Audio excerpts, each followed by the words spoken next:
Bienvenidos al podcast de ProSantander, un espacio creado para conectar ideas, aprender y construir juntos el futuro de nuestra región.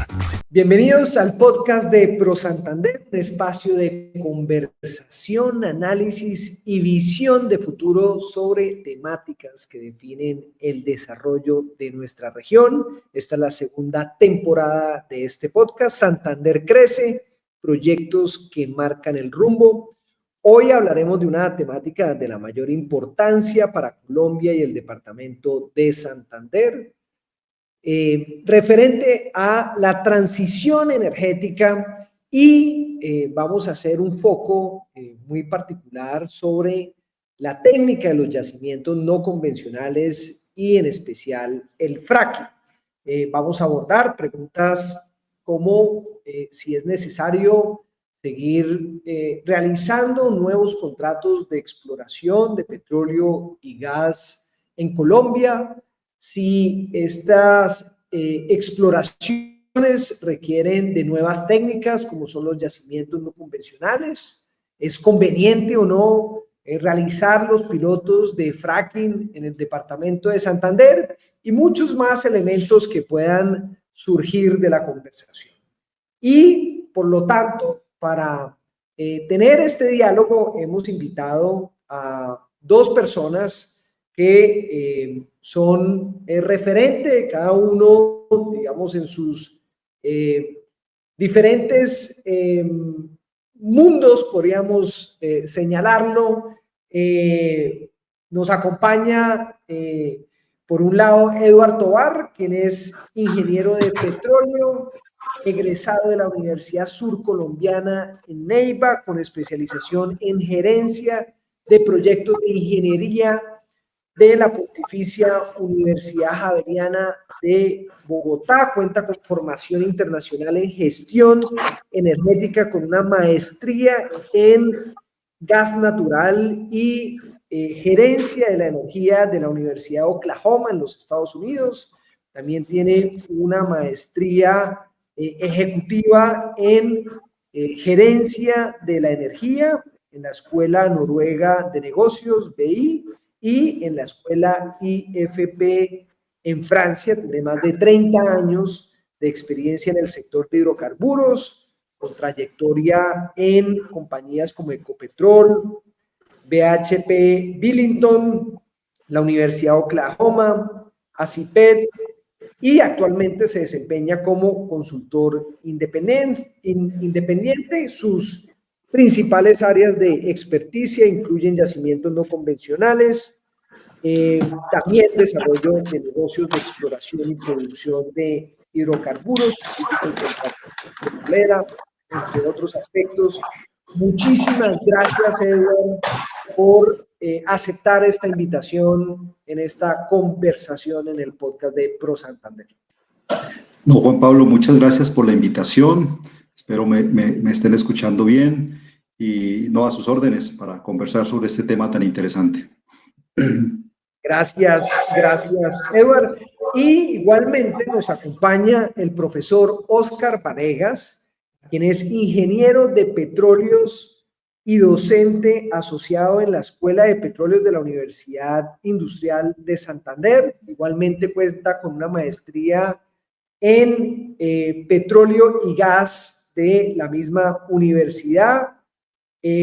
Adicional a eso, cuenta con una especialización en finanzas de la UNAP y ha sido conferencista en temas de geopolítica, legislación petrolera, transición energética y asesorado diferentes entidades y organizaciones relacionadas con el desarrollo de temáticas mineroenergéticas y ambientales. Así que, Óscar, bienvenido y muchísimas gracias por aceptar esta invitación. Gracias, Juan Pablo, por esa invitación. Para mí es un honor estar en su podcast y obviamente poder difundir los conocimientos que uno adquiere a través de la investigación y de la academia. Obviamente, siendo ingeniero de petróleos, pero no ser activo como funcionario o ingeniero en la industria petrolera, pues uno ve la industria desde otro enfoque y toma sus posiciones de acuerdo a las investigaciones que se han realizado. Mi posición es personal, no por el hecho de ser docente de la Universidad Industrial de Santander y de su Escuela de Petróleos, no significa que esté siendo vocero o hablando en nombre de la universidad y menos de la Escuela de Petróleos, sino es una posición como profesional y como persona, de acuerdo a las diferentes investigaciones que he adelantado como director de tesis de grado, repito. Gracias, Juan Pablo. Muy bien, pues entonces arranquemos esta conversación y quisiera preguntarles su opinión, su visión general de cómo avanza la industria de los hidrocarburos en Colombia y en Santander. ¿Están ustedes satisfechos con lo que viene pasando en los últimos años? ¿Es una política pertinente lo que se ha generado desde el gobierno nacional? ¿Cuál es su perspectiva general? No sé, Oscar, si arrancamos entonces con usted. Sí, gracias, Juan Pablo. Obviamente que para mí la política petrolera del gobierno de Petro es equivocada en el sentido de parar la exploración y mucho más de estigmatizar la industria, catalogándola como si fuera un veneno, peor que la cocaína, como lo ha dicho públicamente, e incluso en su campaña hacia la presidencia vino aquí a la UIS y en la tarima al frente del ingreso a la universidad en la carrera 27 dijo que por cuestiones vitales de la humanidad había que cerrar la carrera de ingeniería de petróleos. Y les hizo una advertencia a los funcionarios de Ecopetrol al decir que los empleados de Ecopetrol en el centro, Casabe, refinería, Tibú, tienen que mirar a ver qué van a hacer. De ahí ya estaba mostrando una advertencia que le apunta a ir en contra de la industria petrolera y por eso paró la exploración. Y lo que está haciendo con Ecopetrol me parece equivocado y grave para el país desde el punto de vista económico, puesto que está convirtiendo a Ecopetrol en una empresa de energía y de energías alternativas que deben ser subsidiadas por el Estado y prácticamente quien va a tener que subsidiar esa supuesta transición, que para mí es una utopía, va a terminar siendo Ecopetrol, que tiene un nivel de endeudamiento alto y puede entrar en default y hasta posiblemente corre el riesgo de lo que ya le ocurrió a Petrobras en Brasil, a PDVSA en Venezuela y a Pemex en México. Espero que estas medidas equivocadas no den al traste con nuestra economía y terminemos en una recesión económica, valga la redundancia, puesto que los aportes de la industria petrolera al fisco nacional y los derechos económicos que se pagan de renta petrolera son muy importantes para el presupuesto del país, que pueden llegar alrededor de un 20-25% del presupuesto y que va dirigido a proyectos sociales de educación y salud, y eso sería muy grave para el país. Espero que este gobierno recapacite y con un ministro de Minas que fue de la industria petrolera y presidente de la USO, recapaciten y vuelvan a abrir nuevamente la adjudicación de áreas y la asignación de nuevos bloques o contratos de exploración. Gracias, Oscar. Edward, ¿usted qué piensa al respecto? Pues muchas gracias, Juan Pablo, y también saludar al profesor Oscar, y honor que me da estar aquí sentado pues conversando con él. También debo hacer la aclaración de que dos reflexiones que les voy a compartir también son como una posición de un profesional independiente. Mi posición de consultor independiente no tiene de por medio ninguna representación de ninguna empresa o entidad.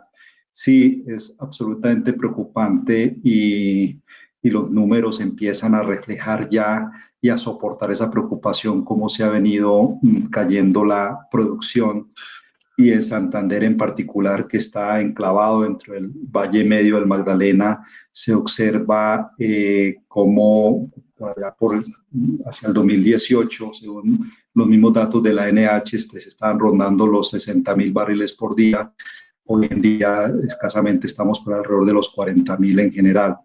Esos números pues indican de que estos campos, pues por ser maduros, están en un proceso de declinación natural, como es un recurso finito, y si no se está alimentando con nuevas reservas, nuevas fuentes de nuevos yacimientos, pues lo que sucede es eso, que se va deteriorando la producción, se va disminuyendo, trae consigo pues que también se van disminuyendo las reservas y por supuesto las fuentes de recursos que esto representa pues para una región, en general para Colombia y en particular para una región como Santander, pues que se representa de diferentes maneras, no solamente en regalías, sino en impuestos, en empleo, bueno, el círculo virtuoso que se genera cuando estos recursos se ponen a disposición del mercado y de la comunidad en general. Entonces es un momento de reflexión, de tomar el rumbo, volver a tomar el rumbo de otras épocas y empezar a establecer estrategias para reactivar esta industria y no dejar que ella se vaya marchitando como pues se evidencian estos datos, que están, pues, estos datos que son hechos públicos por la ANH. Magnífico, pues yo creo que aquí estamos, lo que yo escucho, pues un consenso de las preocupaciones de la política actual del gobierno en materia mineroenergética, la necesidad de poder seguir suscribiendo contratos de exploración y producción de petróleo y gas en el territorio colombiano. Esto me lleva a hacer algunas reflexiones sobre el contexto de Santander y quiero compartirles unas diapositivas. En esta diapositiva encontramos que Santander tiene una particularidad y es que a diferencia de otras regiones productoras de petróleo y gas, tiene un clúster o tiene una serie de actores importantes en materia de la industria de los hidrocarburos. Evidentemente tiene la refinería de Barranca Bermeja, cuenta con un parque tecnológico como es el de Guatiguará, donde hay una apuesta importante de la UIS de crear un centro de energía, donde también contamos con Ecodiesel, que es una de las empresas más reconocidas en materia de biocombustibles, contamos con universidades acreditadas de alta calidad, donde tienen experticia en materia de energía.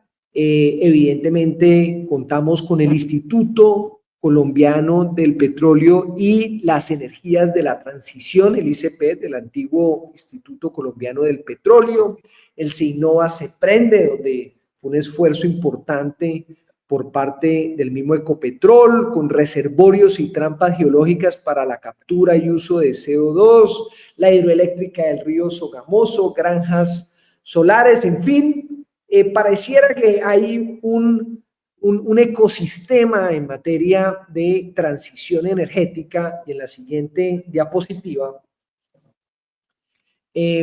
vemos que pese a eso tenemos un reto muy grande en el país y es que empezamos a perder soberanía energética. Digamos, la autosuficiencia, por ejemplo, en gas, se ha perdido por primera vez después de 45 años y empieza a haber un faltante de gas que debemos proveer para el país.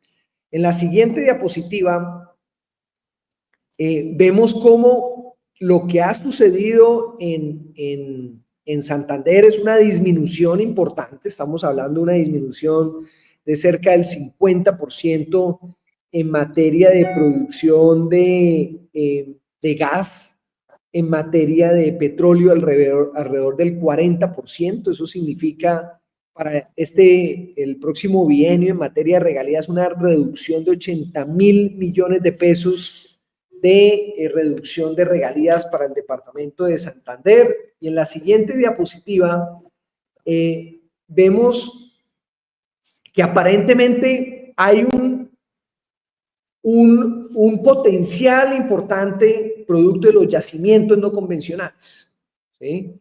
Que podría pasar de los 40.000 barriles de petróleo diarios que se está produciendo en el departamento a más de 200.000, y por lo tanto esto genera unas oportunidades valiosas para el departamento.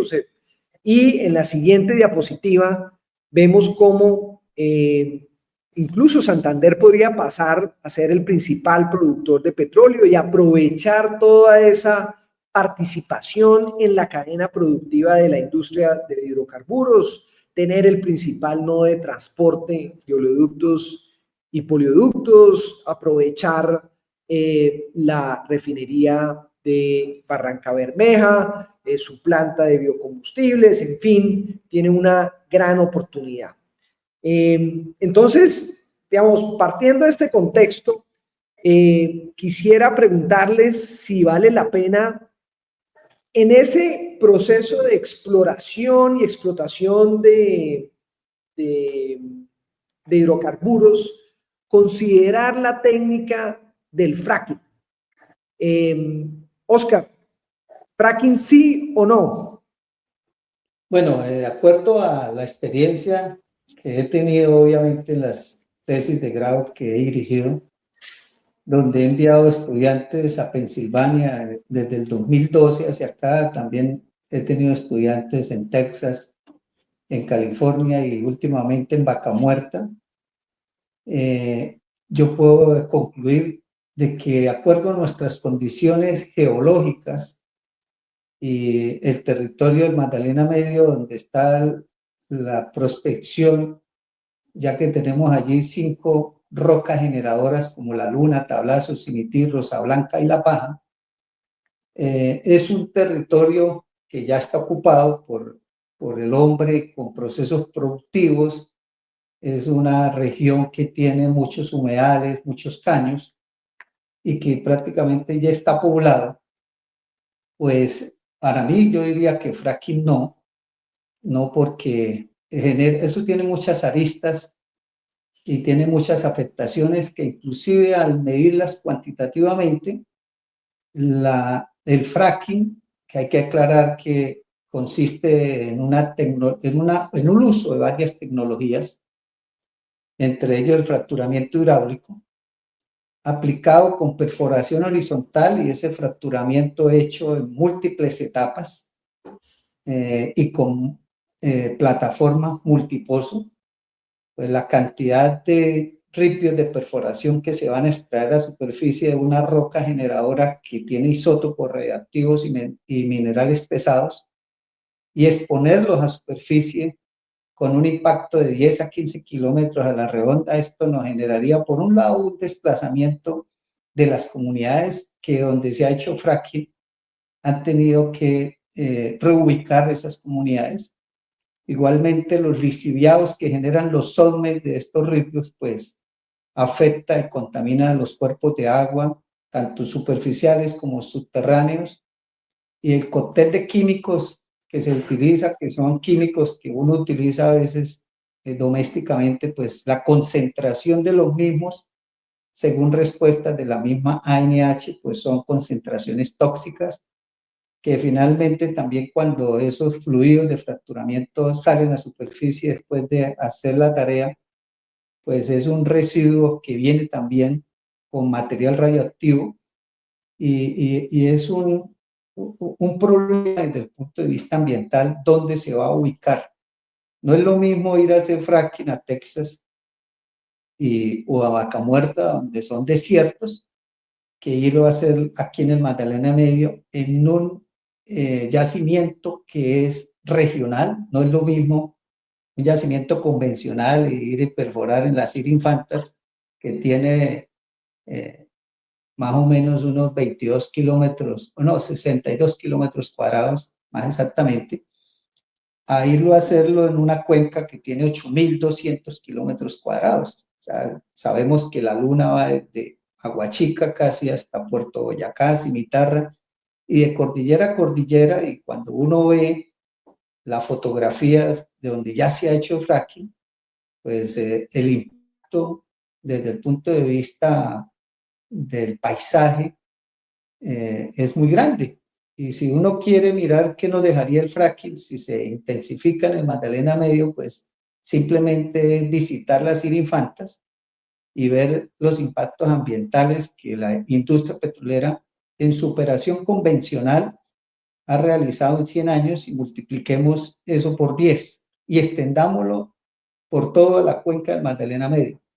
Sería desastroso. Simplemente buscar uno por Google fotografías aéreas donde se ha hecho fracking. Obviamente aquí en Colombia no se ha hecho. Aquí en Colombia se ha hecho fracturamiento hidráulico. La gente confunde fracking con fracturamiento hidráulico. Y esa fotografía aérea de una zona de fracking como en Pensilvania o en California o en Texas o en Vaca Muerta, extenderla o imaginárnosla nosotros en el Magdalena Medio. ¿Sí? Entonces, hacer un recorrido en avión de Bogotá a Barranquilla, ¿cómo sería ese mapa de ese paisaje? Que para mí sería un desastre. Y esto es simplemente por hablar de algunos de los impactos, porque son muchos. Y lo otro que se ha encontrado en las zonas donde se ha hecho fracking es que se ha generado unos nudos sísmicos inducidos por el mismo fracturamiento. En sí no es, esos sismos no es en el momento de hacer las fracturas como tal, sino eso, de acuerdo a las investigaciones, se da cuando hay interconexión de las fracturas inducidas con las fallas naturales, que normalmente ha sido la ruta de migración natural de los hidrocarburos desde la roca generadora a las trampas geológicas o yacimientos convencionales, y cuando estos fluidos migran y llegan a través de una falla inferida que tiene un sello, y la presión se acumula y genera una presión hidrostática superior a la litostática, rompe el sello y ahí es donde se genera la sismicidad. Pero donde ha ocurrido el fracking en el mundo, pues han sido zonas que no han sido históricamente sísmicas, pero obvio, han generado sismos. Pero es que aquí nosotros tenemos una particularidad, y es que estamos en el segundo nido sísmico más activo del planeta, que está a 150 kilómetros de profundidad. Si le superponemos otro nido sísmico encima a ese nido natural, pues va a haber algo que se llama en la física la resonancia. Entonces estos sismos, aunque son muy bajos, los sismos del fracking son de menos de 3 hasta 4 grados en la escala de Richter. El ser humano, sismos de 3,8 hacia abajo, no lo siente, pero obviamente un sismógrafo sí. Y lo mismo ocurre con el nido sísmico natural que tenemos aquí en Santander. Aquí tiembla, y usted lo sabe, Juan Pablo, más de 70 veces en el día. Pero son sismos de 2, 2,5, 3. Pero si nosotros superponemos, repito, un nido sísmico inducido con sismos de la misma, digamos, amplitud o longitud de onda de 2,5, pues al tener resonancia se suman. Eso se suman, y entonces ya no vamos a tener sismos de menos de 3, sino sismos de más de 4, 5 y con mucha frecuencia. Entonces usted se imagina el pánico que generaría en Santander y en el Magdalena Medio tener 2, 3, 4, 5 sismos de más de 4 en el día. Y otro fenómeno que genera esa sismicidad y que se ha dado en donde se ha hecho fracking es que eso genera muchas diaclasas que llevan a una profundización de las aguas superficiales, y estamos en medio de 2 cordilleras, entre ellas la cordillera oriental, que es sedimentaria, y eso llevaría a la profundización de las aguas de las quebradas, de los caños, de los ríos, y también daños en la estructura física de los edificios. Es que nomás uno tiene una casa al borde de la carretera y el paso de los carros y las tractomulas, esa vibración con el tiempo termina, así sea leve, termina afectando la estructura de esos edificios. Entonces imagínense una sismicidad tan grande como ha ocurrido donde, repito, se ha hecho fracking, ya está comprobado que en Vaca Muerta se generó ya un nido sísmico, sismos que se miden hasta o los detectan los sismógrafos de Chile, y lo mismo en todas las partes donde se ha hecho fracking.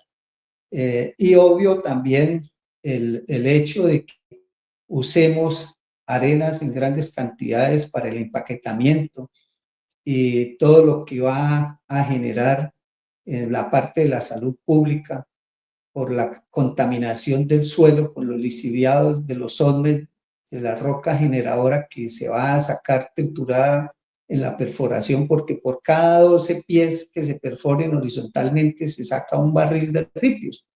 Y un pozo hoy en día horizontal está llegando a 10.000 pies horizontales, o sea, 3 kilómetros o más. Y desde una misma plataforma se hacen 4, 6, 8 y hasta 10 pozos en forma de espina de pescado. Entonces no es sino contabilizar o cuantificar cuántos ripios se van a obtener de cada plataforma. Y si cada 2 o 3 o 5 kilómetros se va a hacer una plataforma, imagínense la cantidad de ripios que van a contaminar las aguas y los suelos, y luego las plantas absorben esos minerales pesados, como el cadmio, que quede en el fruto. Y obviamente a futuro lo que va a ocurrir es que, por ejemplo, el aceite de palma africana que se cultiva en el Magdalena Medio, pues servirá para hacer biodiesel, pero ya para el consumo humano, pues tendrá que prohibirse, así como ocurre con el cacao de San Vicente del Carmen de Chucurí, que es cultivado en suelos de roca generadora que ha aflorado a superficie hace millones de años, como es la Formación La Luna, y ese cacao se contamina con esos minerales pesados como el cadmio, y por eso la Unión Europea y Estados Unidos no compran ese cacao del Carmen de San Vicente de Chucurí, porque ellos no aceptan cacao con más de 0.5 partes por millón de cadmio. Y el cacao del Carmen de San Vicente, por culpa de los suelos de esta roca generadora, tiene 8 partes por millón de cadmio. Entonces, 8 comparado con 0.05 es mucho. Y ese cambio se va anidando en el hígado y la persona termina muriendo de cirrosis. Eso solo para dar un ejemplo de todo el problema que involucraría en la salud pública de, si digamos, a expandir por todo el Magdalena Medio estos ripios de la roca generadora. Lo otro que hay que aclarar, Juan Pablo, es que hay 6 tipos de yacimientos no convencionales. Están las arenas bituminosas, están también los mantos de carbón, como por ejemplo en el Cesar La Drummond, saca gas de mantos asociados al carbón y son yacimientos no convencionales. Hay también arenas apretadas donde hay que fracturar, como mismo Cusiana, Copiagua, el 80% de los pozos han sido fracturados. Pero eso no es fracking, porque fracking es un modismo norteamericano y es específico cuando aplicado a roca generadora, que es otro tipo de yacimiento no convencional, utilizando tecnologías que antes eran no convencionales, hoy ya lo son convencionales, como utilizar el top drive, ya hoy no se perfora con rotaria, y hacer perforación horizontal, que antes era no convencional, hoy ya es convencional. Pero todas estas tecnologías de punta unidas en sí y aplicadas, repito, a la roca generadora es lo que se llama fracking. El fracking no es la traducción del fracturamiento en inglés. En inglés el fracturamiento es fracturing. ¿Sí? El fracking, repito, es un modismo. Entonces yo no estoy de acuerdo con la tecnología aplicada en el Magdalena Medio. Si estuviéramos en un desierto, sí lo aceptaría. Gracias. Muchas gracias, Oscar, por esa extensa explicación. Y bueno, Eduardo, aquí Oscar nos señala bastantes riesgos, aparentemente muy graves. ¿Cómo lo ve usted? Pues mire, empezaría por decir lo siguiente. En primera instancia, pues, contrario a lo que el profesor Oscar expone, yo estoy de acuerdo en que es absolutamente viable aplicar esta tecnología en la cuenca del Valle Medio del Magdalena, por varias razones. Primero, pues, el mismo profesor Oscar lo exponía, es una tecnología ya aplicada por muchos años, ya tiene la madurez suficiente para poderla introducir en el país y tomando pues ventaja de todo el aprendizaje que ha habido alrededor de esta tecnología. Y lo otro importante aquí es que hay que darle el espacio al dato. De manera de las cosas, el dato debe imponerse sobre el relato. ¿Y cómo lo veo yo? Primero, hay que ver esto en escala. Estos yacimientos, y el profesor Oscar lo planteaba, estos yacimientos que de roca generadora subyacen a los actuales yacimientos productores de petróleo. Es decir, están por debajo de los yacimientos actuales. Luego, eso da la tranquilidad de que están lo suficientemente confinados por debajo de los yacimientos actuales. En segunda instancia, aunque la roca está dispersa, la media, no es una roca homogénea, es una roca heterogénea. Luego va a funcionar como yacimiento en ciertas áreas específicamente. Y aquí hay, respecto de los riesgos que exponía el profesor Oscar, pues muy importante tener en cuenta, pegarse una vueltica por el expediente que es público, el expediente digital del ANLA, donde está la licencia ambiental de Calais. Ahí hay un capítulo que hace referencia a las tecnologías de mínimo impacto, donde cada uno de los riesgos que el profesor Oscar exponía están con una ficha muy bien expuesta ahí de cómo se mitigan, cómo se manejan y cómo se hace pública la información alrededor de esas preocupaciones, de los ripios. Recuerdo ahora una ficha que hace relación, por ejemplo, a los ripios o a las partículas de las rocas que salen del subsuelo, que un documento, una metodología de cómo convertirlos en economía circular, es decir, en convertirlos en bloques para construcción, en vez de que sean dispersos en algún sitio donde no se dan poner dispersos. Para la sismicidad también hay otro tanto. Entonces, lo que yo diría que pasaría de ver esto como algo tan apocalíptico, pero sí es muy importante hacernos una pregunta. ¿El fracking para qué? ¿Con qué propósito? Yo creo que de ahí empieza a resolverse bien la pregunta. Y una posible respuesta es que esta tecnología debe aplicarse para producir un petróleo un petróleo y un gas que debe ser útil dentro de la transición energética. Es decir, no cualquier cantidad de petróleo, no cualquier escala, sino la escala que haga que sea útil, que se meta dentro de la cadena de la transición energética y que sea sostenible dentro de las condiciones socioambientales de la zona del Magdalena Medio. Esa debe ser para llegar a la escala del proyecto apropiado, el proyecto que a manera de ejemplo, de lo cual pues, yo estoy convencido. Este crudo, el petróleo que se produce acá, debe ir a alimentar la refinería Barranca Bermeja.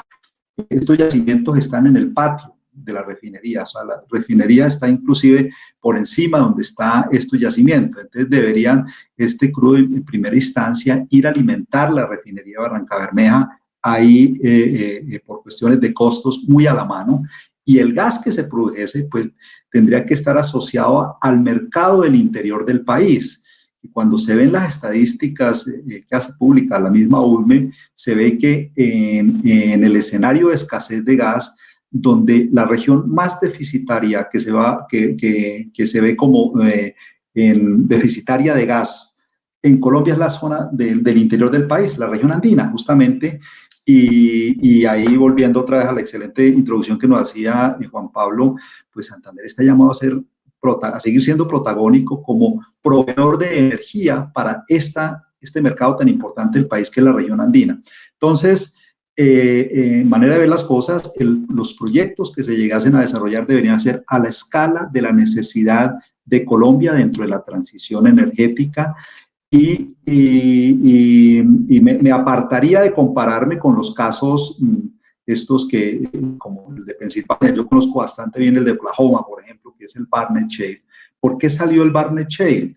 El Barnett Shale tuvo su despegue como yacimiento no convencional con la tecnología del fracking. Estamos hablando por allá en el 2005 y el 2006, cuando Estados Unidos estaba en una crisis de importación de gas, que llegaron en esa época, no sé si ustedes recuerdan un huracán que llama el Katrina, que afectó esa zona de Luisiana y hizo que se cerraran la mayor cantidad plataformas submarinas que producían gas y cerraron la producción mientras recuperaban toda esa zona del desastre que dejó ese huracán. Entonces les tocó incrementar la importación de gas importado vía gas natural licuado o LNG, como lo conocen muchas personas, y eso llegó que en aquella época el precio del gas llegaba por allá bordeando a los 15, 16 dólares por millón de BTU. Eso hizo que pues, el gobierno americano reaccionara y le pusiera unos incentivos para que estos yacimientos de roca generadora y esta tecnología se desarrollara a tal punto de que pudiese ayudarle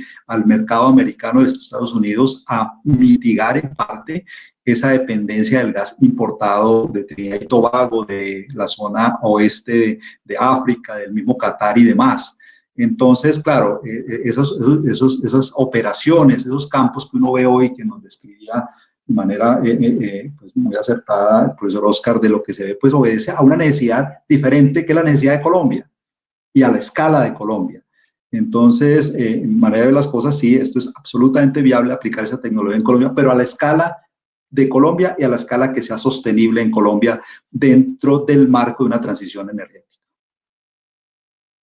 Inclusive, agregaría, escúchame, Oscar, dentro del marco inclusive de una adición energética, porque yo estoy más de acuerdo en nombrarlo a esto una adición, porque al fin y al cabo necesitamos de todas las fuentes de energía, y parte de una premisa muy básica, que es que nosotros somos una generación devoradora de energía.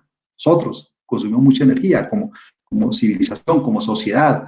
E inclusive los más jóvenes consumen aún más energía comparativamente con nosotros, los que ya tenemos algunas canas en nuestra cabeza, ¿no? Entonces lo que vemos acá, pues, digamos, dos posiciones divergentes sobre la realización de, podríamos decirlo, Oscar, particularmente a ver, usted dice que no deberíamos utilizar la palabra fracking, Oscar, ¿cierto? Para el desarrollo de estos pilotos en Puerto Wilches. No, fracking pues es un término que, como lo digo y lo dice la misma Agencia Nacional de Hidrocarburos, es un modismo norteamericano y se usa fracking no para cualquier tipo de fracturamiento hidráulico, sino es un término específico para cuando se perfora horizontalmente la roca generadora. Solo ese tipo de yacimiento no convencional, de los 6 tipos de yacimientos no convencionales que existen, cuando específicamente se va a la roca generadora y se perfora horizontalmente y se le hace fracturamiento hidráulico multietapa, ese es el fracking. No podemos confundir el fracturamiento hidráulico que se ha venido haciendo desde hace 70 años aquí en Colombia y desde hace 80 años en el mundo, ir a catalogarlo, ese fracturamiento hidráulico que se ha hecho en yacimientos convencionales, catalogarlo como fracking, ¿no? Ese es el problema. Entonces, que confunde.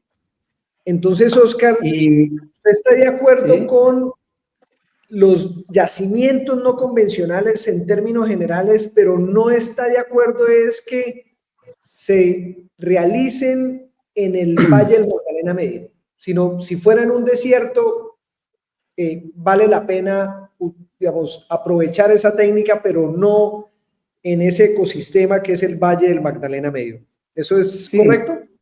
Correcto. Incluso hay 2 parámetros ahí que ya estuve reunido con Oscar Fernández Rincón, presidente de ACIPEC, y él me decía que yo debería escribir un artículo generando las condiciones que deberían haber en el país para hacer fracking. Me dijo, no escriba no al fracking, escriba sí al fracking, pero bajo estas condiciones, y eso es lo que voy a hacer. Obviamente que a nosotros nos puede llegar a pasar a raíz de la coyuntura de perder la soberanía energética y tener que importar gas y posiblemente en el 2027 petróleo. Nos puede pasar análogamente lo que le pasó a los cafeteros, a las familias cafeteras de la Tebaida, cuando hubo la crisis cafetera que terminaron permitiendo que sus hijas se prostituyeran, convirtiéndose en un pueblo prostíbulo que todos lo conocemos. Obviamente fue por unas circunstancias de crisis, y eso puede ocurrirnos acá porque ante una coyuntura de pérdida, repito, de soberanía energética y tener que importar gas y petróleo, pues nos va a tocar permitir el fracking. Así nos genere esos daños como le generó esa mala reputación a estas familias. Y obviamente nosotros no podemos decir que eso no impacta, porque todo lo que el ser humano hace impacta en menor o mayor grado. El solo hecho de que a la industria petrolera se le exija licenciamiento ambiental es porque hay que cumplir con la ley 99 del 93, que claramente dice que cuando un proyecto genera impactos ambientales irremediables y cambios significativos en el paisaje, pues toca hacer el trámite de licenciamiento ambiental. Si eso no impactara, pues no requeriría licencia ambiental. Repito, si se le exige es porque sí impacta. Ahora, obviamente hay que buscar mitigar estos impactos y los pasivos que se generen, remediarlos adecuadamente e ir la industria hacia las buenas prácticas. Y yo por eso hablo de que, igual que estoy de acuerdo con Edward, en el sentido de que estas energías alternativas son así, alternativas, y son energías complementarias, porque todas las energías van a ser necesarias, y obvio, la industria petrolera, tanto el petróleo como el gas, van a seguir y se va a utilizar en el mundo cada vez más petróleo y cada vez más gas. Así que también cada vez más carbón. Y las energías alternativas van a crecer también más porque todo se necesita. E incluso ya se habla de que la inteligencia artificial va a requerir tanta energía que va a haber crisis energética mundial, y que ni siquiera las energías alternativas que se van a generar van a alcanzar. Por lo cual, ante una crisis energética, no solo en el país, sino mundial, y que ya lo vive Europa, dé cuenta que a Europa le tocó volver a abrir las minas de carbón y todo eso que habían cerrado antes en Alemania, en Inglaterra, porque se requieren ante una necesidad, y ahí ya pasa a segundo plano los impactos ambientales. Entonces, eso es lo que yo considero, y quiero aclarar también de que el hecho de que tengamos una roca generadora subyacente o debajo de los yacimientos convencionales no nos da seguridad, porque en Estados Unidos lo que ha ocurrido es de que el fracturamiento hidráulico ha generado conectividad con los yacimientos convencionales por las mismas fallas que son la ruta de migración natural de los hidrocarburos. Ha generado recarga en los yacimientos convencionales, y aquellos pozos mal abandonados, que en el Magdalena Medio tenemos muchos. El solo inventario que tiene Ecopetrol en la Sierra Infanta es de más de 1.300 pozos mal abandonados, que fueron abandonados hace 100 años por la Tropical Oil Company, que sin la tecnología actual que se exige por las resoluciones del Ministerio de Minas, eso se convierte, o se han convertido ya en algunos yacimientos o campos, se han convertido en resumaderos. Ahora imagínense una recarga en un yacimiento convencional como las Sierra Infantas, que genere sobrepresiones. Entonces esos pozos mal abandonados y otra lista de 1.300 que tiene por abandonar, porque allá en ese campo hay se han perforado más de 5.000 pozos. Entonces, esos pozos son candidatos a convertirse en otro Lizama 158, que obviamente ya lo conocemos, que ocurrió en el 2018, en el mes de marzo. Eso puede ocurrir, y eso lo hablé en su momento con el vicepresidente de producción de Ecopetrol, Héctor Manosalva, y él me dijo: sí, Oscar, eso es cierto, y por eso vamos a tener una política de abandonar bien los pozos y reabandonar los que están mal abandonados. Pero obviamente Ecopetrol no tiene el presupuesto para hacer esa tarea, porque son muchos pozos, y un abandono de un pozo correctamente no se baja de los $500,000. Entonces, cuando estamos hablando de 2.000 pozos, estamos hablando de $1.000 millones. ¿Dónde están? Entonces, aunque se ha hecho una tarea que ha sido significativa, pues corremos nosotros ese riesgo de que convirtamos el Magdalena Medio en una regadera de resumaderos y de explosiones. Dese cuenta las consecuencias solo de un pozo como Lizama 158, que obviamente hoy Ecopetrol está demandado por más de 600 familias de pescadores fue sancionado ciertos funcionarios por la Procuraduría y también fue multa de Ecopetrol por la ANDA. Y eso puede llevar a que por ir a más terminemos en menos, porque donde llegamos a tener incidentes de unos 5 pozos que revienten por la sobrecarga de esas presiones, le cierran Ecopetrol en los campos.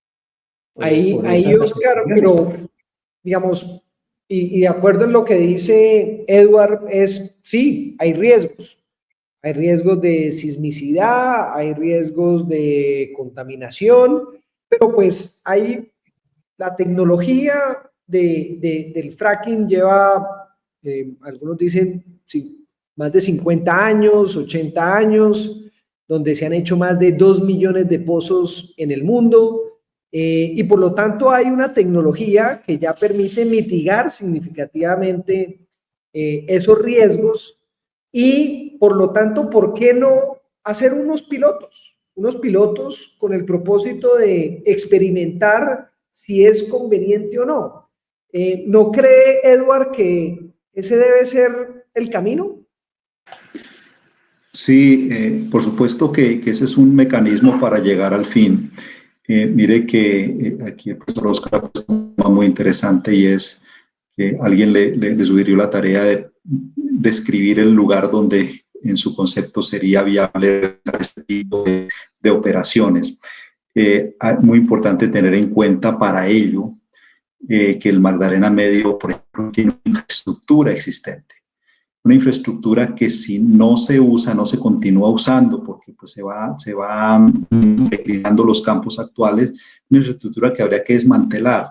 Yo creo que una buena oportunidad es esa, usar esa infraestructura y el desarrollo de estos yacimientos, digamos, no convencionales, se hicieran con esa premisa de cómo maximizar el uso de esa infraestructura existente. En primera instancia. Segundo, mire que parte del ejercicio o de las condiciones de los pilotos está justamente lo que planteaba el profesor Oscar, y es lo siguiente. Un radio alrededor del pozo técnicamente establecido, había que evaluar todos los pozos preexistentes, la integridad de los pozos preexistentes, y no se podía empezar ninguna operación de esta naturaleza sin que los pozos preexistentes se hubieran intervenido y se hubieran corregido si se detectaba alguna falla. Mire que es una gran oportunidad inclusive para empezar a corregir aquello que el mismo profesor Oscar lo indica. Entonces, con la tecnología que conocimiento y con todo lo que se ha avanzado, más el marco regulatorio que existe en el país, y más eso, la infraestructura, sobre todo la infraestructura existente, me estoy refiriendo a tuberías, a estaciones de producción, las mismas locaciones de pozos, pues es muy importante maximizar el uso de eso. Yo no sé si ustedes han observado, pero uno hoy cada vez toma más relevancia donde hay infraestructura, donde hay una vía existente, cómo son los polos de desarrollo, donde hay un aeropuerto existente, donde hay infraestructura, es donde se da el desarrollo. Y entonces este puede ser un camino, y respetuosamente les sugeriría al profesor Oscar que para resolver la pregunta que le hicieron, bueno sería tener en cuenta ese aspecto, la infraestructura existente. Claro, en ese sentido, ¿no considera usted que es necesario un piloto de experimentación con el propósito de revisar la viabilidad de este tipo de técnicas en un ambiente completamente controlado? Yo siempre he estado de acuerdo con los pilotos, pero lo que sí también tengo claro es que pilotos de fracking hemos hecho muchos. Quiero dejar claro que cuando uno hace un fracturamiento como el que se ha hecho, repito, desde hace 70 años en Colombia, y les dije, en Cusiana el 80% de los pozos se han fracturado. Son pozos, algunos verticales, otros obviamente son direccionales o desviados, y se les ha hecho una etapa de fracturamiento o máximo 2 etapas de fracturamiento. Más o menos cada etapa de fracturamiento de 70, 80 pies, 90 pies, pongámosle 30 metros. Y esos son pilotos del fracking si hablamos del efecto de ir a hacer un fracturamiento en un piloto, porque cuando uno mira los diseños de los pilotos como Khaled, uno ve que es un solo pozo con una sección horizontal de 3.000 pies, que es 1 kilómetro, y 1 o 2 etapas de fracturamiento. Eso es lo que se ha venido haciendo. Obvio que ahí no se van a ver los efectos o impactos de fracking. No se van a ver, porque los impactos de fracking es por el uso masivo de fluidos de fracturamiento, de arena, de empaquetamiento, de químicos, o sea, el uso del agua masiva, porque inclusive un piloto lo puedo fracturar con un fluido sintético, como se ha fracturado tradicionalmente los yacimientos convencionales. Ahí no usan agua, sino usan polímeros. Lo mismo, no necesito arena natural para un piloto. Yo puedo utilizar arena sintética hecha en fábricas a base de cerámica. Y obvio no voy a impactar donde tengo que ir a captar la arena, ni voy a impactar en la captación de agua, ni en el uso de químicos, porque son polímeros. Entonces hago el piloto, Khaled o cualquier otro, y lo que le voy a mostrar al país y a las comunidades del área de influencia es lo que ha pasado con todo el fracturamiento que se ha hecho ya, y es que no pasó nada. Entonces ahí eso es algo de engañabobos, digo yo, de poder decirle a la comunidad que no va a pasar nada y entre el fracking. Entonces yo siempre hago la analogía, no es lo mismo que a uno le pique una abeja a que le pique todo el panal. Yo creo que si me pican a mí más de 10 abejas me matan, ¿sí? Pero una abeja pues vaya y venga. Entonces uno no es lo mismo un piloto, y yo por eso digo, estoy de acuerdo porque el piloto, ahí no se van a ver los impactos. Y ahora, cuando se extienda por todo el Magdalena Medio la perforación de pozos en plataformas multipozos, y eso lleve a una cosa masiva, pues ese ya es otro cuento. Entonces, ahí es donde tiene que uno analizar esa perspectividad y mirar hacia el futuro desde el punto de vista visionario. Yo tengo a mi abuelo, y por eso Juan Pablo me decía, usted es muy reconocido, es porque yo he sido muy polémico debido a que he hecho pronósticos, y no es porque tengo una bolita de cristal, sino que uno tiene el conocimiento y uno puede proyectar lo que va a pasar. Yo pronostiqué la muerte de los chigüiros en el 2014, un mes antes de que ocurriera, y lo dije en Noticias 1. Lo mismo lo que pasó con el piloto de combustión in situ allá en Quifa, el proyecto STAR también, yo lo pronostiqué un año antes lo que iba a pasar, un neosísmico que iban a explotar pozos, lo escribí hasta en la revista Portafolio, y ocurrió. Entonces, cuando uno tiene la información, además, yo solicito la información oficial a través del Congreso, donde soy asesor. Allá solicito a la ANH, al Ministerio de Minas, a Ecopetrol, a la ANLA, y yo cuando salgo es con información oficial de la misma industria. Cuando tuve la polémica por Cañocristales con el presidente de Ecopetrol, Juan Carlos Echeverry, yo tenía la información de las mismas petroleras, 32 estudios de hidrodinamismo hechos por las mismas petroleras. Lo que sucede es que esos estudios los consideran confidenciales. La ventaja que uno tiene por el Congreso es que por la ley quinta, si se solicita esa información, la tienen que dar así sea confidencial. ¿Sí? Entonces uno tiene la información de primera mano, lo mismo las tesis de grado que uno adelanta de investigación, y por eso uno tiene que tener ética profesional y decir, oye, si eso va a generar tales y tales riesgos, pues hay que hacer una balanza. Si nosotros, bueno, sí, profesor necesitamos Vanegas, esos hidrocarburos. Ahora, yo quiero hablarle otra cosita, Juan Pablo, disculpe que me extienda y ya nos va a acabar el tiempo. Y es que lo otro que hay que revisar son los contratos. Edward decía, sí, tenemos la refinería y tenemos ese disponible ahí en el subsuelo y está la infraestructura, pero des en cuenta y según los informes de Ecopetrol, le sale más costoso el crudo que compre Ecopetrol en Colombia que el que importa. Por ejemplo, el año pasado el importado le salió a $80 y el nacional a 90. ¿Por qué? Por el contrato de la ANH, donde le da libre disponibilidad del hidrocarburo. Libre disponibilidad significa que lo pueden exportar y no está obligado a que nos lo vendan, y si nos lo vendan toca comprárselo a precio internacional y en boca de pozo. Entonces Ecopetrol tiene que pagarlo como si lo importara y además pagar el transporte desde el campo hasta la refinería. Por eso le sale más caro el nacional. Ahora, una empresa petrolera, según ese contrato de la NH, prefiere exportarlo porque cuando lo exporta le devuelven el IVA. Si lo vende a Ecopetrol, tiene que pagar el IVA. Entonces, y lo otro, mire los contratos. Es lo mismo un contrato de asociación donde nos daban el 50% y después de Pastrana el 30% a un contrato donde, por ejemplo, de los 13 contratos de yacimientos no convencionales que alcanzó a firmar la ANH en el gobierno de Santos, el contrato que más porcentaje de participación le daba al país era el 3%.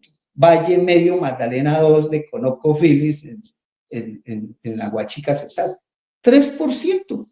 Regalías que hoy en día ya no son del 20% o del 32% que paga en algunos campos Ecopetrol, sino son regalías en promedio del 7%, porque ya se aplica la ley 752 del 2002.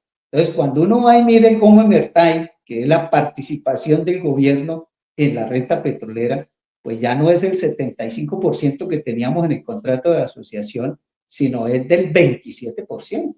Edward me enseñó en la especialidad de gerencia de hidrocarburos, me enseñó a calcular el state y el Goma Mertay. Entonces uno cuando hace esa balanza económica, uno al final pregunta es, ¿fracking para quién? Ahí, si lo hace Ecopetrol, hasta listo, yo acepto. Pero si lo van a hacer una multinacional como ExxonMobil, como Shell, como ConocoPhillips, que conocen el subsuelo porque ellos fueron los primeros que llegaron aquí al país y saben que ahí hay muchas reservas. Lo que hemos sacado en 100 años, con el fracking lo van a sacar en 10 años. ¿Sí? Van a sacar más de 7.000 millones de barriles según los cálculos de ellos. Pero entonces, ¿para quién? Oscar nos dice, bueno. Sí, siga.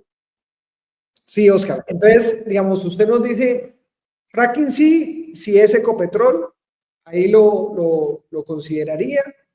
Y adicional a eso, usted señala un riesgo antes de darle la palabra a Edward, que es cuando se masifica la técnica del fracking, ¿sí? Digamos que el piloto no genera, digamos, mayores inconvenientes, lo podemos hacer, bienvenido el piloto, pero el problema es cuando se genera a escala.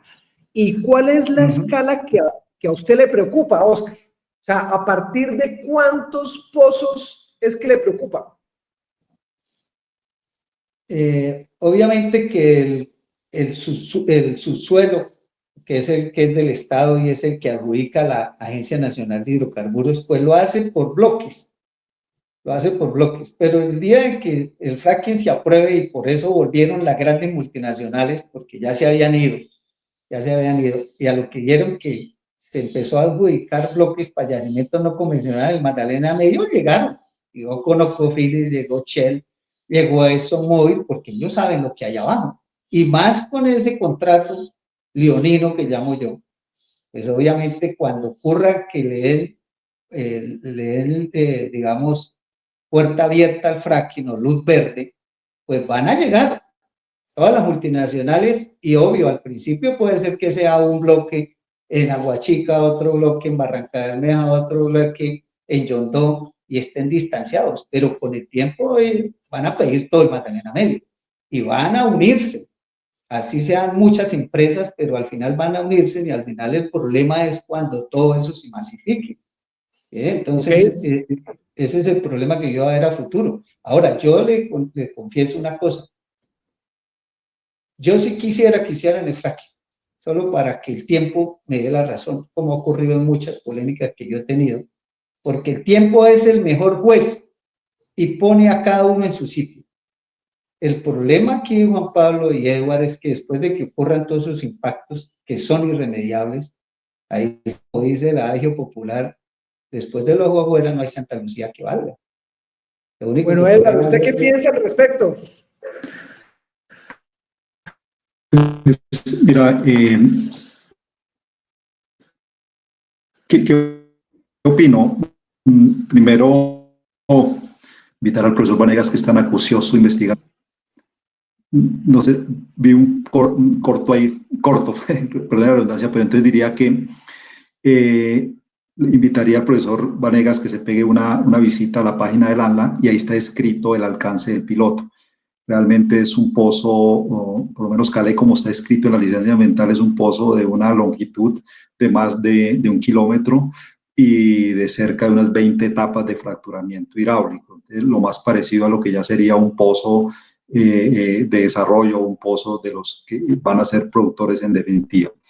En segunda instancia, es muy importante reconocer cuando uno ve el mapa de tierras de la NH y mira la adjudicación de las tierras, en lo que tiene que ver con el Magdalena Medio, buena parte del potencial y los mapas que se han hecho públicos coinciden con áreas de Ecopetrol, que tiene Ecopetrol en su haber. Entonces, esas están bajo unas condiciones contractuales pues, que son prácticamente 100% del Estado a través de Ecopetrol. Entonces, ese es el otro aspecto que habría que revisar a tener en cuenta también en este ejercicio, ¿no? Y en el otro, yo vuelvo a insistir sobre la escala del proyecto, que es muy importante evaluarlo, analizarlo, el que sea sostenible y que vaya correlacionado con la necesidad de gas y petróleo del país. Habrá que hacer si se advierte y eso se encuentra que los contratos no permiten eso, habría que hacer los ajustes contractuales. Yo creo que eso no le haría mal en función de que ese gas vaya dirigido a las necesidades específicas del país. Esa sería mi manera de ver las cosas para acotarlo y hacer los proyectos buscando resolver una pregunta fundamental, ¿no? El para qué. No producir por producir, sino el para qué se implementan estos proyectos. Gracias, Eduardo. Entonces, aquí, digamos, estamos de acuerdo que los contratos se podrían revisar, ¿no? De pronto, ¿cuál es el government take, digamos, de estos contratos? El alcance, eventualmente, de la masificación de la técnica, entonces, que sean, digamos, a una escala adecuada. Y el profesor Vanegas nos decía que iba a escribir una columna o un artículo sobre, entiendo yo, sí al fracking, pero con ciertas condiciones, ¿no? ¿Cuáles serían, cuándo saldría esa publicación, profesor Vanegas? Y cuáles serían esas recomendaciones para que esta técnica se pueda desarrollar en Colombia? Bueno, Juan Pablo, a raíz de este podcast y esta conversación tan agradable con Edward y con usted, la voy a escribir este fin de semana. Yo no lo había escrito porque obviamente estamos en el gobierno de Petro, que él es también no al fracking. Entonces, ponerse uno a hacer artículos en este momento donde uno sabe que la postura del gobierno es no, pues eso es como tiros al aire, ¿no? Pero sí, por este podcast es bueno y uno de los parámetros que voy a considerar obviamente para permitir el fracking es ese cambio contractual, porque si nos van a dejar impactos, por lo menos que nos generen los recursos para compensar eso, ¿sí? Y que esa riqueza se vea reflejada en un desarrollo económico y social del país y que tengamos los recursos económicos, como dice Edward, tanto para la transición y sobre todo para la mitigación y la indemnización de los daños, porque es que lo otro que yo he visto en muchos estudios que he realizado en comunidades es que la industria petrolera impacta, pero le saca el cuerpo a las indemnizaciones que deben hacer. Y sobre todo Ecopetrol, donde los funcionarios dicen que son funcionarios públicos y que ellos no pueden destinar recursos de los que ya no están presupuestados, porque eso es desviación de recursos y le cae la Procuraduría. Entonces lo que ellos dicen es al campesino le toca que demande, porque si a mí un juez me obliga por un fallo, pues ahí sí ya no puedo hacer nada y la Contraloría y la Procuraduría no me puede a mí abrir procesos. Entonces, eso lo veo uno por todos los lados y además la industria siempre tiende a echarle la culpa a esos fenómenos naturales, pero nunca aceptan la mea culpa, como pasó con el mismo pozo Lizama 158, que cuando hubo la afectación en sus inicios, Ecopetrol salió a decir por la boca del mismo presidente que eso había sido un sismo que había ocurrido ahí. O sea, obviamente las consecuencias con el tiempo les tocó retractarse, así como pasó en el debate por Cañocristales, que luego tuvo que hacerme disculpas públicas cuando le envié los 32 estudios hechos por la industria petrolera de que el hidrodinamismo sí existe y la recarga de los yacimientos sí existe, que es otro tema. Pero uno en el trasegar, Juan Pablo y Edward, de más de 15 años en estas polémicas, uno al final se da cuenta de que la industria petrolera pues tiene sus intereses como todos, es lógico, y siempre tiende a buscar excusas o a culpar a un tercero porque no tenemos buenas prácticas. A mí muchos me catalogan de estar en contra de la industria petrolera y eso no es así. Yo busco es que la industria entre a las buenas prácticas, así como digo que la transición es una utopía, yo lo que digo es que la industria petrolera debe descarbonizarse y obviamente debemos centrar, y por eso estoy construyendo aquí en la UIS un observatorio de responsabilidad integral con 8 variables donde pensamos como UIS evaluar cada una de esas variables de las buenas prácticas de la industria, tanto desde el punto de vista social, ambiental, de derechos de las comunidades, y la empresa que lo haga bien, la premiamos, ya sea con la medalla al mérito petrolero, con el machín de oro, así como premian con la India Catalina las mejores telenovelas, y reconocerle a la industria petrolera que se vaya por esas buenas prácticas y que toca hacerlo. Nos toca hacerlo porque ya la industria está estigmatizada. Uno ya no puede ir al campo petrolero, a una comunidad, y no era como en los años 80 y 90 que uno llegaba y le daban limonada, huevo frito con arroz, y fuera de eso, cuando uno salía de campo le daban las yuquitas y los plátanos y los huevos, ¿no? Ahora le dan a uno es piedra y hasta plomo. Entonces, esa estigmatización obedece a las malas prácticas. Y yo siempre he dicho que el hecho de que Ecopetrol ya haya perdido la administración del subsuelo con el decreto ley 1760 del 2003 y se haya creado la NH, eso descuadernó la industria petrolera, porque Ecopetrol, cuando administraba el subsuelo, era el que se encargaba de las relaciones con la comunidad, de la parte social, administraba las regalías y obvio el que hacía los giros y obvio hacía las obras junto con la alcaldía de esas regalías directas que le correspondían a las entidades territoriales, y quedábamos como reyes. Pero la NH le delegó esa responsabilidad social a las petroleras y no los vigila y no los controla. Entonces, las petroleras, obviamente, si nadie lo está vigilando, pasa como uno en clase con los alumnos, y uno no los vigila y no los controla, pues le hacen trampa. Entonces, eso es lo que pasa, porque nosotros somos latinoamericanos, no somos europeos que tienen otra cultura, sino nosotros tenemos la cultura que nos trajeron los españoles de querer hacer trampa, y por eso el nivel de corrupción tan alto, y siempre querer tumbar a los demás.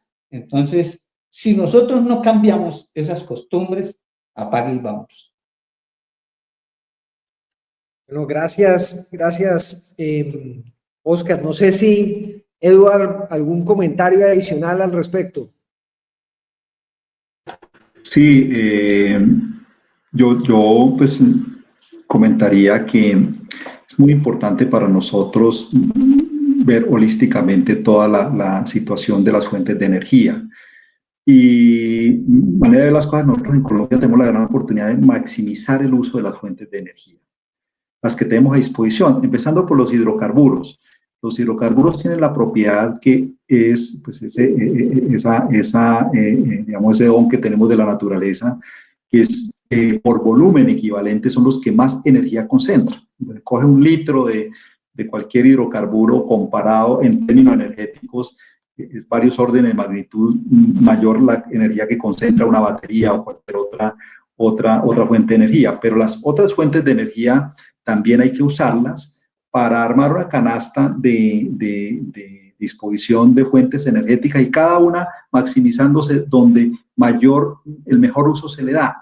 Y pues ahí entra la hidroeléctrica, la solar, la energía eólica, la biomasa, la misma geotermia que está emergiendo ahora muy asociada a la industria del petróleo también, usando la temperatura que tienen los yacimientos y demás. Entonces, ese sería pues, mi comentario a esta altura de la conversación y volver a insistir sobre la escala apropiada del proyecto, que nos haga, al fin y al cabo, tener unos proyectos que sean sostenibles en el tiempo, desde todas las perspectivas, ¿no? Desde la perspectiva social, ambiental, pero también de los beneficios y la necesidad de energía que tenemos. Aquí lo que yo les escucho es que estamos de acuerdo con la necesidad de explorar y explotar los hidrocarburos en el país. Estamos de acuerdo en la necesidad, a lo mejor, de unos pilotos.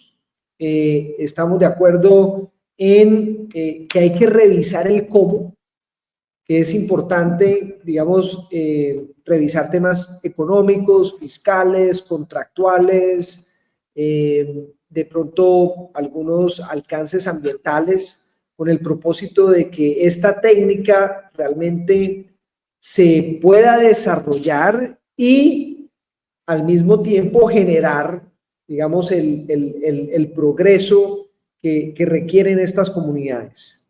¿Es correcto, Oscar?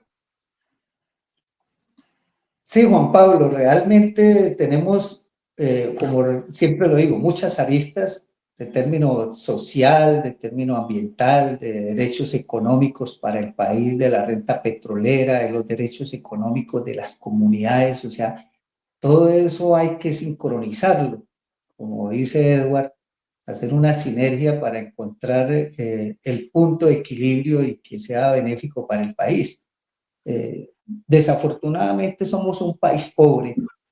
No tenemos, por ejemplo, los recursos para hacer una transición energética. En Europa se han gastado más del 6.5% del PIB mundial en subsidios para estas energías, porque estas energías no cierran financieramente.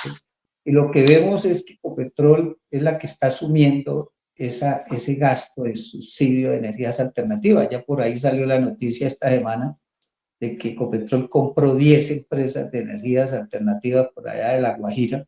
Y si los capitalistas se van y no quieren seguir en el cuento es porque no les cierra financieramente. Entonces va a haber un negocio a pérdida para Ecopetrol y puede llevar a una crisis para la empresa. Ahora, desde el punto de vista del fracking, y Edward lo dice, el Magdalena Medio son campos de Ecopetrol, campos convencionales, y la roca generadora está debajo, a no ser que la NH acepte una superposición de áreas y permita que en las mismas instalaciones de un campo convencional opere una empresa que venga a explotar yacimientos no convencionales. Pero yo creo que eso va a ser difícil porque coexistir en el mismo campo las dos empresas va a ser difícil. Eso significa que Ecopetrol al final tiene que hacer asociaciones con las multinacionales, como le estaba haciendo. Dése cuenta que Caled y esas áreas allá del Valle Medio Magdalena 32, creo que era con ExxonMobil, y en la misma Cira Infantas y Casabe, que era el bloque Valle Medio Magdalena 5, era con la Occidental, que fue el que perforó el pozo, la Cira 7000. Que prácticamente ¿Estaría usted de acuerdo con esa asociación? Sí, y le toca hacerlo Ecopetrol, porque dése cuenta que si uno mira las cifras económicas de Estados Unidos, allá en el mismo Permian, donde Ecopetrol está asociado con Occidental, allá un pozo no se le baja de 10 millones de dólares, según información del mismo Ecopetrol. Y son pozos que tienen una vida útil baja, rápidamente puede empezar con 1.200 barriles por día y a los 6 meses está en 400, 500. Entonces, lo que Ecopetrol no nos ha dado del Permian es los criterios de evaluación financiera. Se lo hemos pedido y dicen que es confidencial. Yo los he calculado y es un cierre financiero. O sea, si uno contabiliza el crudo que Ecopetrol ha recuperado en ese contrato de Permian con respecto a lo que ha invertido, le está saliendo el barril a más de $100. Entonces sale más barato comprarlo en el mercado internacional, que está como a 65. Entonces, Ecopetrol no tiene el dinero para hacer el fracking, no tiene, porque esas plataformas multipozo pasa como con el offshore allá del gas que tenemos costa afuera, yacimientos como Cronos, Orca, Pulpe Ángel y ahorita Sirius, son yacimientos descubiertos hace más de 10 años y ahí están. ¿Y por qué mismo Anadarko se fue y dejó eso ahí y ahora dice Repsol y otras empresas como la Shell que se van? Porque sinceramente no le da cierre financiero. Una plataforma que está fuera de los $1.000 millones. Ahora vaya y hagan el gasoducto submarino, ahora vaya y hagan una planta de licuefacción, si lo van a sacar licuado en barco hasta la costa y luego una planta de regasificación. O sea, eso es una locura. Yo soy profesor de evaluación de proyectos y he evaluado esos proyectos y no da cierre. Ecopetrol obviamente tiene que asociarse y una empresa se va a asociar y ella pone sus condiciones porque están poniendo el dinero. Entonces, obviamente, eso va a ser muy complicado. Va a ser muy complicado. Y el artículo que yo voy a escribir van a ser unas condiciones que la van a ver que para hacer el fracking va a ser complicado. Y lo primero que hay que reformar es la Constitución política en su artículo 81. Porque si se aprueba el fracking, el que demande, la Corte Constitucional declara inconstitucional el fracking. Bien, bueno, ya estamos un poco corridos de tiempo. Eduard, sobre este aspecto de la rentabilidad, que es otro aspecto que no lo habíamos comentado anteriormente, y bueno, y el profesor Vanegas nos señala ahí unas inquietudes. ¿Será que no es conveniente económicamente este tipo de inversiones, por ejemplo, como lo que se ha hecho en el Permian? Edward.